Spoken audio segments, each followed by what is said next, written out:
अच्छा, एक बार मैंने इस गाने को गाया था कहीं पे और मुझे नहीं पता था कि आप लोग इसको इतना पकड़ लेंगे कि हर महफिल में इस गाने को आप लोग गवाएंगे। चांदी जैसा रंग भी ये मेल की गज़ल है, लेकिन मैंने ऐसे ही आपकी बहुत ज़्यादा रिक्वेस्ट आई थी कहीं और जगह पे, तो मैंने गाया। और अब तो ऐसा है कि चांदी जैसा रंग है तेरा, सोने जैसे बाल, मुझे ही कहना पड़ता है। वही बात है, सनैया लगावल की भी वही बात है। और मुझे पता नहीं ये गाना लोगों को इतना, अभी इतनी खुशी का माहौल है, लेकिन फिर भी सैड वाली सैडोरिया बीमारी हर जगह है। चलिए आइए, आपकी फरमाइश है।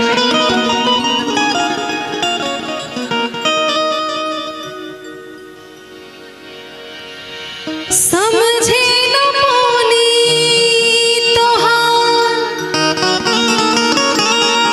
अरे असली राधा, रूपवा के जाल में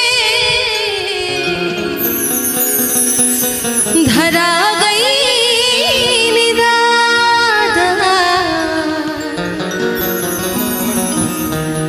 केहू के रोवावल बहुत बात नहीं,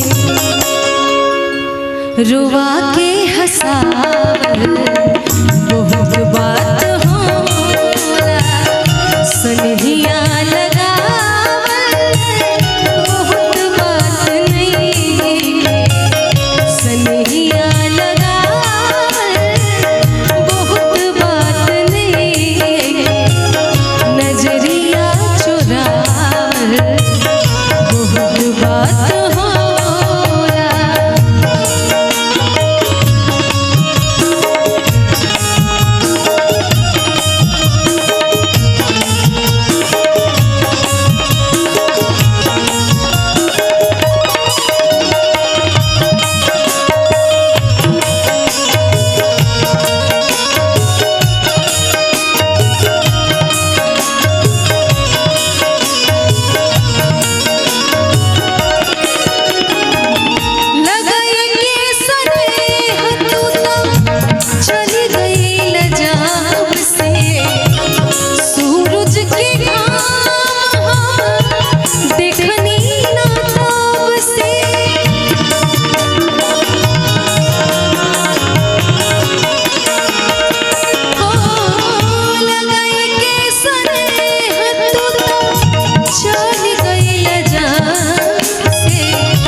असरा धरावल बहुत बात नहीं, असरा पुरावल बहुत बात होला, असरा पुरावल बहुत बात